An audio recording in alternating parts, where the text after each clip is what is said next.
আমি মেসেজ করে লোকেশন জানিয়ে দিব, ছবিকে সাথে করে নিয়ে আসবি। আমি তোদের দুজনের সাথেই দেখা করতে চাই। আমি একা আসবো, প্লিজ ওকে নিয়ে আসতে বলিস না। আমার ছবির সাথে দেখা করাটা জরুরি, তুই ওকে নিয়ে আসবি, এটাই ফাইনাল। মনে কর এটাই শেষ চাওয়া আমার। কিসব পাগলামো করছিস? ছবির সাথে কি জরুরি কথা তোর? সেটা না হয় ছবিকে বলবো, তোর জানার দরকার নেই। আমি যে লোকেশন পাঠাবো ওখানে 8টার দিকে ওকে সাথে নিয়ে আসবি। অয়ন দীর্ঘশ্বাস ফেলে হতাশা ছুড়ে বলল। ঠিক আছে। যেবা মেসেজ করে লোকেশন পাঠিয়েছে রাজধানীর সুনামধন্য রেস্টুরেন্ট দ্য গার্ডেন কিচেন। রাত 8টার মধ্যে পৌঁছে যেতে হবে। অয়নের তেমন সাজসজ্জা পছন্দ না, সিম্পল সব সময় পছন্দ তার। ঘড়িতে রাত 7:30। ঢাকা শহরে জ্যামের যে অবস্থা, পৌঁছাতে পৌঁছাতে নিকটে 1 ঘন্টায় পার হয়ে যাবে। অথচ সারা আর অরুণিমা ছবিকে সাজাতে রুমে ঢুকিয়েছে আধ ঘন্টা, এখনো বের হওয়ার কোনো খোঁজই নেই। অয়ন দরজার পাশে দাঁড়িয়ে তারা দিয়ে পড়ল। ভিতরে কি করছিস তোরা? আমাকে 8টার মধ্যে বের হতে হবে। আর কত সময় লাগাবি বলতো? সারা বিরক্ত হয়ে পড়ল। ভাইয়া বুড়োদের মতো বকবক করো না তো। সাজ একটা আর্ট, সেটা ঠিক মতো অ্যাপ্লাই না করতে পারলে আর্টিস্টদের বদনাম হয়ে যাবে। ভিতরে কি কানের উপর 2টা দিলে 8 করে বের হয়ে যাবে। এবার যদি না বের হোস তাহলে আমি একা চলে যাবো কিন্তু। আর একটু ধৈর্য ধরো, প্রায় হয়ে গেছে। তোর কি বাংলা কথা বুঝিস না? আমাকে 8টার মধ্যে পৌঁছাতে হবে। এখন বের হলেও তো 8টার মধ্যে পৌঁছাতে পারবো না। হট করে দরজা খুলে গেল। সারা কোমরে হাত গুছে দাঁড়ালো দরজার সামনে, শুই না সে বলল। দিন দিন কেমন রকচটা হয়ে যাচ্ছ তুমি। তোমার বউকে আমরা গিলে খাচ্ছি না। এই নাও তোমার বউ। ছবিকে হাত ধরে অয়নের সামনে এনে ধার করলো। অয়নের মুখভঙ্গি বদলালো নিমিষে। কালো রঙের লং চুড়িদার পরনে, মুখে হালকা মেকআপের প্রলেপ, ফর্সা চেহারাখানা যেন আরো দ্বিগুণ ব্রাইট দেখাচ্ছে। সামনে যেন আগুনের ফুলকি, ওই আগুন অয়নকে নিমিষে পুড়িয়ে দিতে সক্ষম। নজর আটকেছে আশেপাশে, কিছু খেয়াল নেই ও আর অয়নের। সারা গলা খাকারি দিতেই অয়ন চোখ ছড়িয়ে অন্যদিকে তাকালো। সারা ব্যঙ্গাত্মক কঞ্চে বলল, বাহ, বউয়ের দিক থেকে দেখি চোখেই সরছে না। অরুণিমা দিকে তাকিয়ে বলল, বুঝলে বৌমণি, এত সময় কত নাটক করছিল, এখন দেখি বউকে দেখে ঠোক গিলছে। অরুণিমা ফিক করে হেসে দিল। হাসি থামে সারাকে কপট রাগ দেখিয়ে বলল, হয়েছে হয়েছে, ভাইয়ের পেছনে লেগো না তো। একটু বইয়ের দিকেও তো তাকিয়ে আছে, এতে আবার এত কথা শোনানোর কি আছে? অয়ন চোখ কুচকে তাকালো সারার দিকে, মৃদু স্বরে ধুমকে বলল, দিন দিন বেশি বেড়ে যাচ্ছিস। বড়দের সাথে মজা করা, তাই না?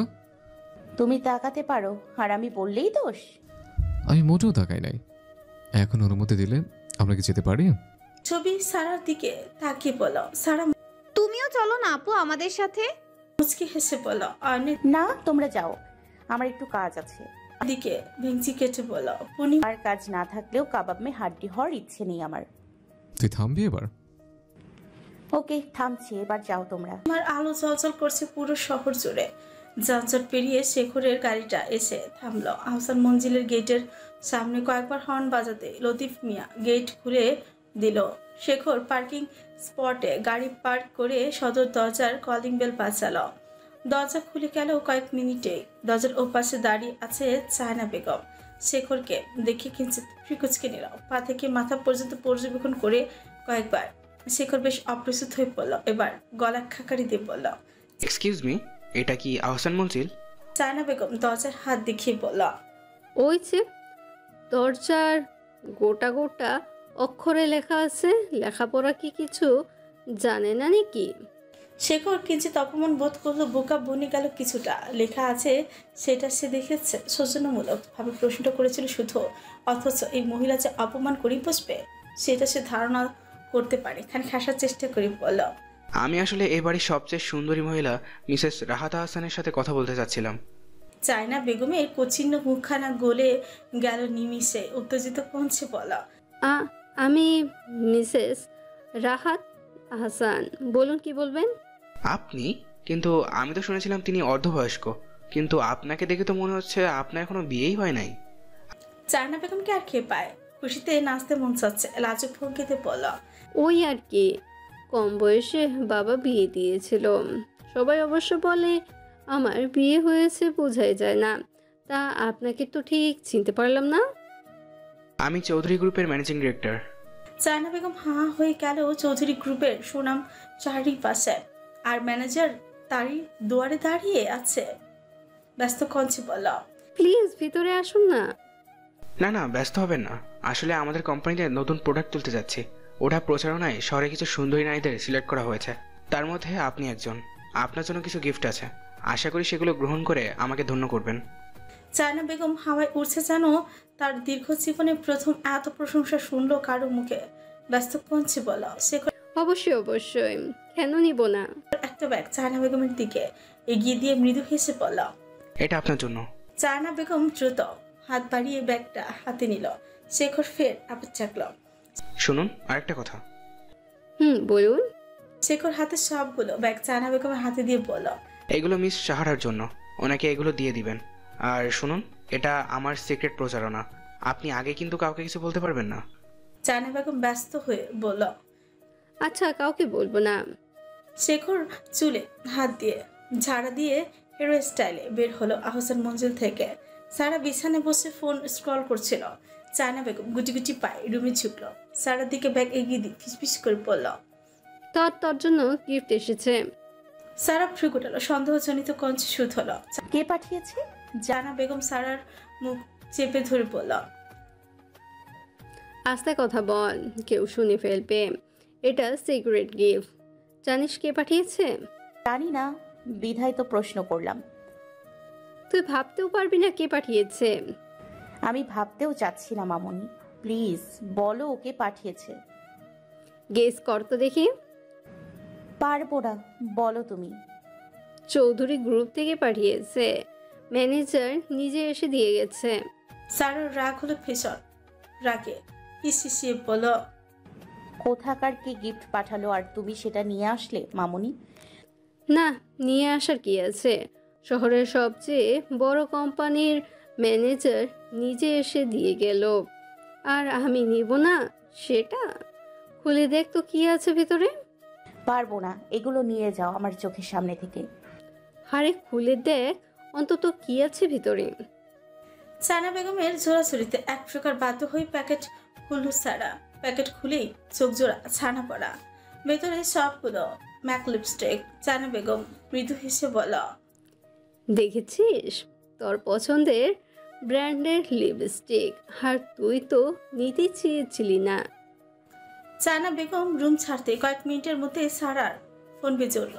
ফোনের স্ক্রিনে তাকাতেই সার চোখ মুখ শক্ত হয়ে গেল। আবির্ভাবের নাম্বার সারার ফোনে সেভ করা, চিনতে ভুল হলো না। ফোন স্ক্রিনে বেশ জোরে চাপ দিয়ে কল রিসিভ করলো। রাগী মেজাজে কিছু বলতে যাওয়ার আগে আবির্ভাবের কণ্ঠস্বর বেশি আসলো ও পাশ থেকে। ব্যস্ত কঞ্চে বলল, লিপস্টিকের শেডগুলো কি পছন্দ হয়েছে? সারা আদাতে তৎ চেপে বলল, এসব পাঠানোর মানে কি? আপনি লিপস্টিক কেন পাঠিয়েছেন আমার জন্য? আবির্ভাব ব্যঙ্গাত্মক কঞ্চে বলল, ভুল বললেন, ওটা আপনার জন্য না, বলতে পারেন আমার জন্যই পাঠিয়েছি। মানে? টেস্টটা দারুণ ছিল, একদম নিঃস্বার্থক। আবার কখনো যদি আমার আমিটাকে হারিয়ে ফেলি, অঘটনটা ফের ঘটিয়ে ফেলি, তাহলে টেস্ট যেন না বদলায়, এই জন্যই এই পদক্ষেপ। অসভ্য লোক থাকার আপনি অসভ্যতামির শেষ পর্যায়ে চলে যাচ্ছেন। কিন্তু যাচ্ছি তার মানে এখনো পুরোপুরি যাই নাই, তাই না? আপনি অনুমতি দিলে পুরোপুরি যেতেও প্রস্তুত আমি। শাট আপ, সবগুলো লিপস্টিক ভেঙে ফেলবো আমি। ভুলেও এই ভুল করবেন না। রাগে হিসিস করে সারা বলা, 100 বার করব, দেখি আমাকে আটকায় কি। আটকাবো না তো, সোজা বাসায় গিয়ে অসভ্যতামির শেষ পর্যায়ে চলে যাব। যদি লিপস্টিকগুলো না পরে ভেঙে ফেলেন, তাহলে আমি বুঝে নিব আপনি আমাকে আরও বেশি অসভ্য হতে বলছে। সারা ফোন কেটে দিল তৎক্ষণাৎ। বিছানায় সজরে ছুঁড়ে মারলো হাতের ফোন। চুল খামচি দিয়ে ধরে রাগে গজ গজ করে বলল, I will kill you mister Chowdhury. Office থেকে ফিরে রাতের খাবার খেয়ে সবে মাত্র রুমে প্রবেশ করেছিল রাহাত আহসান। হাসমকায় ধাক্কা খেলো বেশ জোরে। কিছুটা দূরে ছিটকে পড়লো চায়না বেগম। চোখে মুখে আতঙ্ক নিয়ে উঠে দাঁড়ালো তৎক্ষণাৎ। 2 হাত পেছনে নিয়ে আমতা আমতা করে বলল, তুমি? রাহাত শিকুচকে তাকিয়ে সন্দেহজনিত কণ্ঠে বলল, তোমার হাতে কি? হাত পিছনে লুকানো কেন দেখি? চায়না বেগম তুতলিয়ে বলল, কই কিছু না তো। কিছু না হলে ওভাবে হাত পিছনে লুকাচ্ছ কেন? দেখি, হাত দেখাও তো। না কিছু নেই। রাহাত কিছুটা এগিয়ে গিয়ে নাক কুচকে বলল। ছি, তোমার মুখে ওসব কি? চায়না বেগম মুখে হাত দিয়ে বলল, কোথায়? আয়নার সামনে গিয়ে দেখো। ছি, শেষ পর্যন্ত এসবও লাগানো শুরু করলে মুখে। এসব লাগানো শুরু করলাম মানে কি?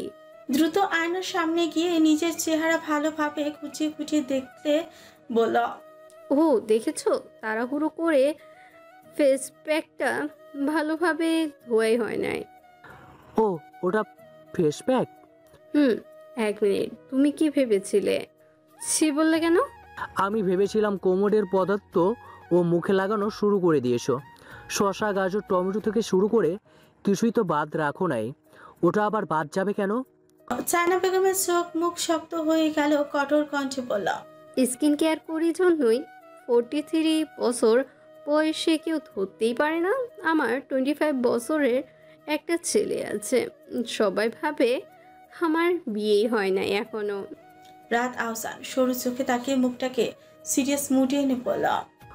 ওদের চোখে ছানি পড়ছে। ভাগ্যিস তোমাকে আর আমাকে একসাথে দেখে নেয়, না হলে ভাবতো আমরা মা ছেলে।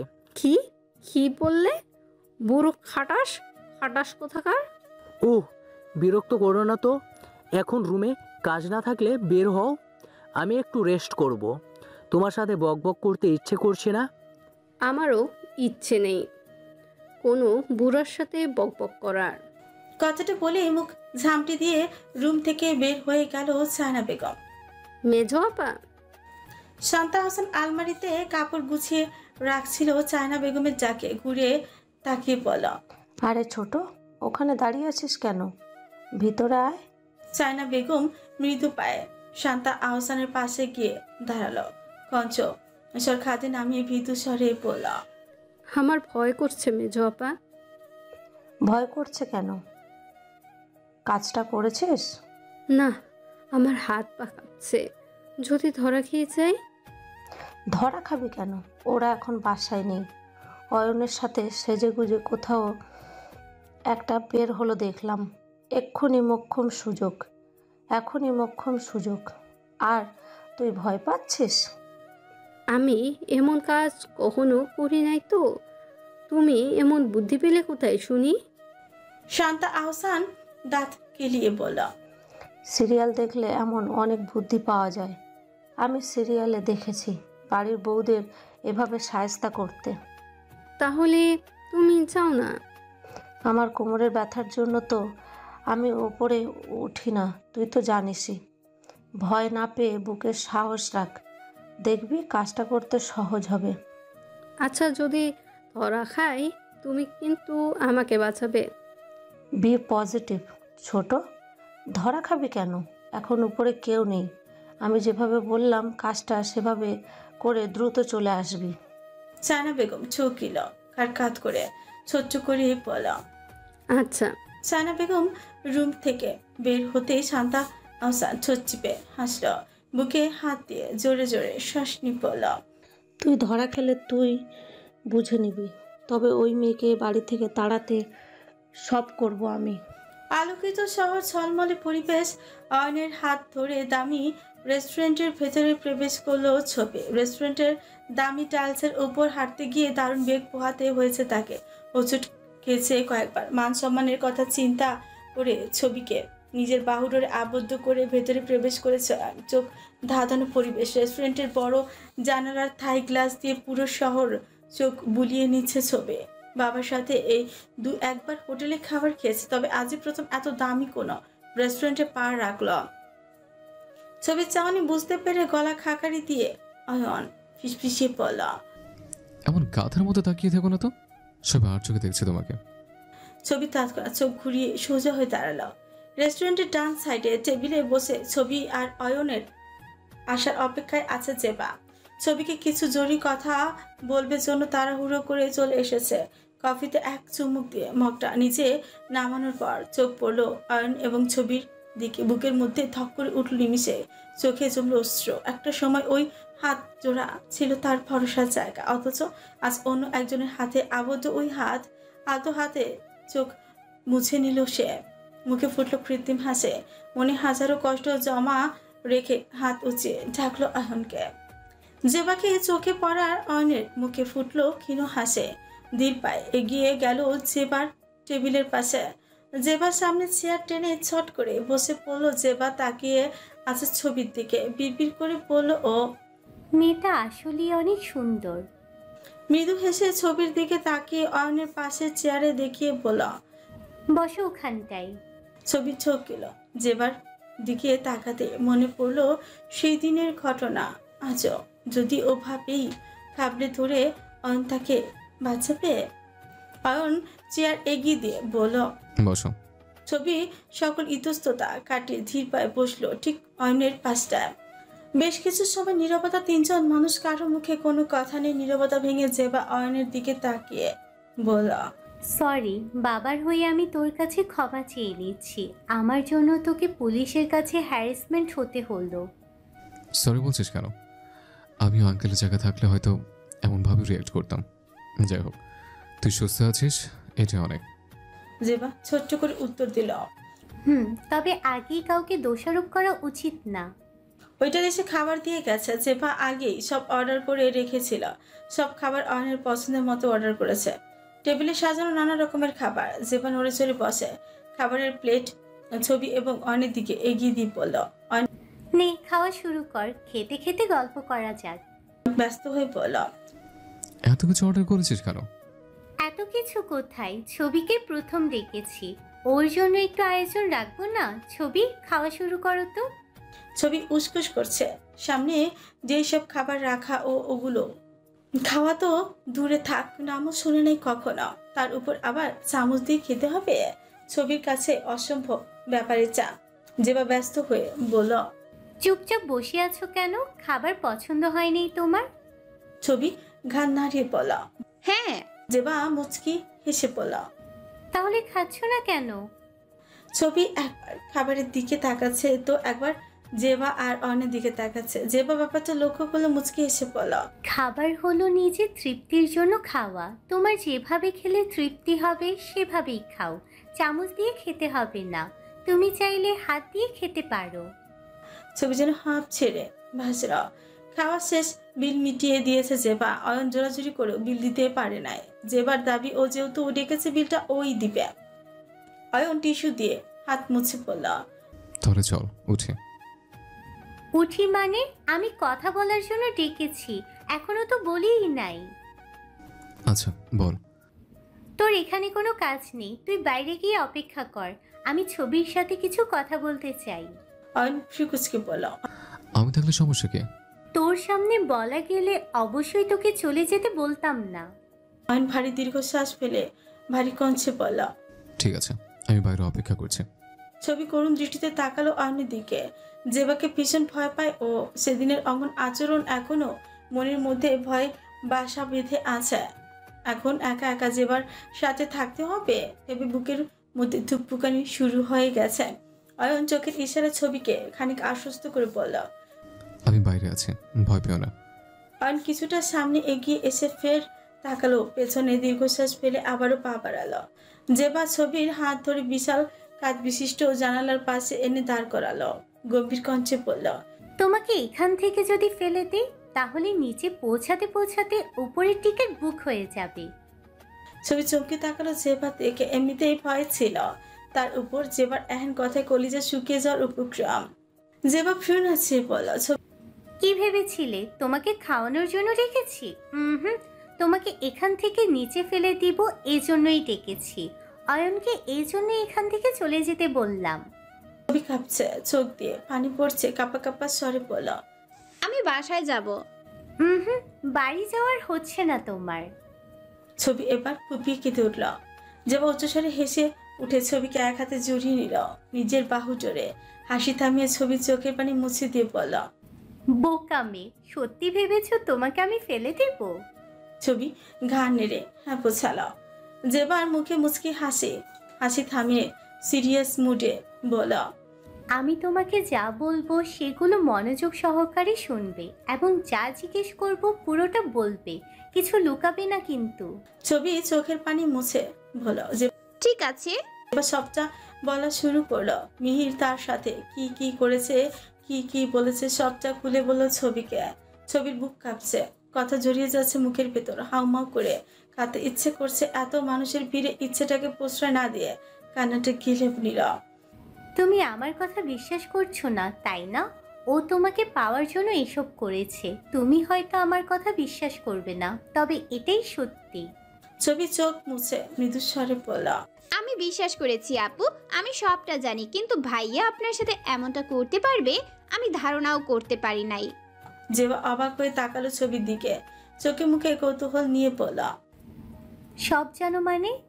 ছবি কথা বলছে না, চোখ দিয়ে শুধু পানি ঝরছে। জেবা দীর্ঘশ্বাস ফেলে বলল, বুঝেছি, কেঁদো না, শান্ত হও। আমার মনে হলো বিষয়টা তোমাকে জানানো দরকার, এই জন্য বললাম। তুমি কষ্ট পেও না, সব ঠিক হয়ে যাবে। ছবি তাকালো জেবার দিকে। সেদিনের জেবা আর আজকের জেবার মধ্যে রাত দিন তফাৎ। সেদিন কেমন হিংস্র বাঘিনী ন্যায় খাপে ধরেছিল, আজ কত মিষ্টি করে কথা বলছে। মানুষ হয়তো প্রিয় মানুষকে হারালে অমন হিংস্র হয়ে যায়। জেবা ছবির হাত ধরে নিজের দিকে ঘোরালো, দু হাত দিয়ে ছবির চোখের পানি মুছিয়ে দিয়ে মৃদু স্বরে বলল, চলে যাওয়া যাক এখন। অয়ন নিচে অপেক্ষা করছে আমাদের জন্য। বারবার ঘড়ির দিকে তাকাচ্ছে অন। সায়রা বেগম যদি খুনাক্ষরও জানতে পারে বাড়ির বউ এত রাতে বাইরে আছে, তাহলে নির্ঘাত পুরুষতুলি কাণ্ড শুরু করবে। ছবিও জেবা অয়নের পাশে এসে দাঁড়ালো। ছবির চোখ মুখ শুকনো, অয়নের বুঝতে বাকি আর রইল না। ভিতরে জেবা হয়তো কঠিন কিছু কথা শুনিয়ে দিয়েছে। জেবা অয়নের দিকে তাকিয়ে বলল, রাত হয়েছে, সাবধানে বাড়ি ফিরিস। তো চল তোকে এগিয়ে দিয়ে আসে। রাতে একা একে বাড়ি যাওয়ার দরকার নাই। একা যাবো না, বাবা গাড়ি পাঠিয়ে দিয়েছে, কিছুক্ষণের মধ্যে চলে আসবে। তোরা নিশ্চিন্ত মনে বাড়ি ফিরে যা। তাহলে গাড়ি আসা অব্দি অপেক্ষা করি। না না, থাকতে হবে না, যা তোরা, রাত হয়ে গেছে। তোর দাদিমা আবার ঝামেলা করবে। অয়ন তাকালো জেবার দিকে, মৃদু স্বরে বলল, তোকে একা রেখে যেতে মন ছায় দিচ্ছে না। আরে কিছু হবে না আমার, যা তো তোরা। অয়ন ছবির দিকে তাকিয়ে মৃদু স্বরে বলল, এসো। ছবি জেবার কাছে দাঁড়িয়ে বিদায় জানিয়ে অয়নের সাথে হাঁটা শুরু করলাম। জেবা ওদের যাওয়ার পানে তাকালো, বুকের মধ্যে তকতক করছে ক্ষত। আর ভালোবাসার মানুষটা অন্য কারো। এই কঠিন বাস্তবতা তাকে হাসি মুখে মেনে নিতে হচ্ছে। দীর্ঘশ্বাস ফেল চড়ে পা বাড়ালো ওদের উল্টো পথে। অয়নকে সে মিথ্যা বলেছে, জামাল সে গাড়ি পাঠাতে চাইলেও জেবা রাগ দেখে গাড়ি পাঠাতে বারণ করেছে।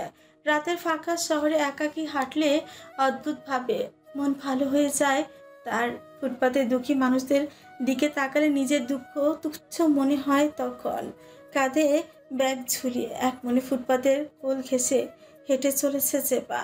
ফুটপাতের দোকান থেকে কিছু খাবার কিনে নিল। বস্তির অসহায় কিছু বাচ্চারা রাতে একটু খাবার আশায় রাস্তায় এসে দাঁড়ায়। ওদের খাবারগুলো দিয়ে বাড়িতে চলে যাবে।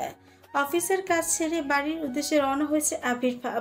গাড়ি ড্রাইভিং করছে শেখর। হঠাৎ আবির্ভাবের চোখ আটকলো জেবার দিকে। ল্যাম্প পোস্টের চিমচিমে আলো চিনতে বেশ সময় লাগলো ওর। আনমনি বলল, স্ট্রেঞ্জ, এই মেয়ে এমন অদ্ভুত কেন? পুরাই হিমুর ফিমেল ভার্সন। সবসময় হাঁটে, রাতের অন্ধকারেও সন্ন্যাসীর মতো হেঁটে চলেছে। কৌতূহল দমানোর জন্য শেখরকে বলল গাড়ি স্লো করতে। জানলা দিয়ে খানিক মুখ বের করে পেছনে থেকে ঝাঁক দিল ওকে। এই যে মিসেস হিমু। জেবা ডাক শুনে পাত্তা না দিয়ে হাঁটছে। আবির্ভাব আবার ঝাঁক দিল। জেবা পা থামিয়ে আবির্ভাবের দিকে ঘুরে তাকালো। নিজের দিকে হাত ইশারা করে বলল, আমাকে ডাকছেন? আপনাকে ডাকছি, এদিকে আসুন। জেবা মৃদু পায় হেঁটে আবির্ভাবের গাড়ির পাশে এসে দাঁড়ালো। দূর থেকে আবির্ভাবের চেহারা দেখা হয় নাই। কাছে গিয়ে চোখ মুখ শক্ত করে বলল, আপনি? আমি। আপনি আমাকে কি নামে ডাকলেন? মিসেস হিমু। কেন নামটা পছন্দ হয় নাই? জেবা রাগ দেখিয়ে বলল, একদম বাজে কথা বলবেন না। আমাকে মিসেস হিমু কেন ডাকছেন? রাত বেরাতে সন্ন্যাসীর মতো হেঁটে চলেছেন, তাতে আপনাকে হিমুর ফিমেল ভার্সন মনে হলো। জেবার হাতের দিকে লক্ষ্য করলো। হাতে বেশ কিছু খাবার, কলা, রুটি, চিপস। চিন্তিত ভঙ্গিমা বলল, ও হকারি করে এসব বিক্রি করেন বুঝি? জেবা এবার তেলে বেগুনি জ্বলে উঠল। দাঁতে ধোঁচ চেপে বলল, আপনার কোন দিক দিয়ে আমাকে দেখে হকার মনে হচ্ছে? আসলে এখন মানুষকে পোশাকে চেনা যায় না, এই জন্য বললাম। তা হকারি না করলে এগুলো হাতে করে কোথায় নিয়ে যাচ্ছেন? জেবা কথা না বলে হাঁটা শুরু করলো। আবির্ভাব হনমনি বলল, বেয়াদব মেয়ে। শেখর আর চোখে তাকালো আবির্ভাবের দিকে, চোখ গিলে বলল, স্যার, মেয়েটাকে তো বেয়াদব মনে হলো না? আপনি শুধু শুধু এত সুন্দরী একটা মেয়েকে হকার বললেন। আবির্ভাব তাকালো শেখরের দিকে, চোখুতে ছানা পরে ফিরে নাচিয়ে বলল, কি ব্যাপার শেখর সাহেব? মেয়েটার উপর দরদ দেখি উতলে পড়ছে, কাহিনী কি বলো তো? কোথায় স্যার? আমি তো এমনি বললাম। আবির্ভাব চোখ চিপে হাসল। স্যার চলুন গিয়ে দেখি মেয়েটা আসলে করেটা কি। তোমার কি মনে হয় আমি এমন আজাইরা সময় নিয়ে চলি? গাড়ি স্টার্ট করো। শেখরের ভীষণ মন খারাপ করলো। গাড়ি স্টার্ট করতে নিলে আবির্ভাব আটকে দিল, ক্ষীণ হিসেব বলল, আমার শেখর সাহেবের যখন ইচ্ছে হয়েছে তখন বাধা দিয়ে কি করে? চলো যাওয়া যাক। হাসি ফুটলো শেখরের মুখে, চোখে ইশারায় বলল, যাবো স্যার। যাও। শেখর গাড়ি থেকে নেমে দাঁড়ালো, পিছু ডাকলো চেপাকে। শেখরের কণ্ঠ চিনতে ভুল হলো না চেপার। মূর্তি থমকে দাঁড়ালো। শেখর দৌড়ে জেবার সামনে এসে দাঁড়ালো, পেটে দু হাত ঠেকিয়ে হাঁপাচ্ছে অনবরত। জেবা চমকালো, ব্যস্ত কঞ্চে বলল, এ কি, আপনি এখানে? আমি তো গাড়ির ভিতরে ছিলাম, আপনি স্যারের প্রশ্নের উত্তর না দিয়ে চলে আসলেন, তাই উত্তরটা জানতে আসলাম। কোন উত্তর? এইগুলো নিয়ে কি করবেন? আমার সাথে আসুন, আসলেই দেখতে পারবেন এগুলো কি করব। শেখর কৌতূহল ধরে রাখতে না পেরে জেবার পিছু পিছু হাঁটছে। বেশ কিছু সময় হাঁটার পর শেখর জেবাকে বলল, আপনি আর কত সময় হাঁটবেন? জেবা কথা না বলে সোজা হাঁটছে। এক সময় মোড়ের গলির সামনে আসতে চোখ পড়লো কয়েকজন পথ শিশুকে।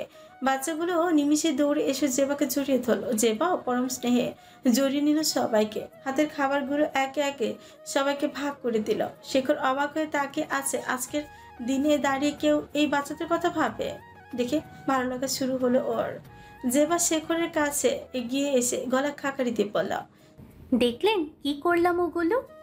শেখর আনমনি বলল, দেখলাম। এই সময়ে দাঁড়িয়ে কেউ ওদের কথা ভাবছে, দেখে ভালো লাগলো। জেবা ক্ষীণ হেসে বলল, আসলে আমার কাছে যা টাকা ছিল সবই শেষ। আপনার সাথে এভাবে দেখা হবে জানলে একটু বেশি করে টাকা আনতাম। প্লিজ কিছু মনে করবেন না, কাল শিওর আপনার টাকা ফেরত দিয়ে দিব। আমি চেয়েছি টাকা? এইভাবে বলে আমাকে লজ্জায় ফেলবেন না প্লিজ। আসুন আপনাকে বাসায় পৌঁছে দিয়ে আসি। ধন্যবাদ, তার প্রয়োজন নেই। আমি রিক্সা করে চলে যেতে পারবো।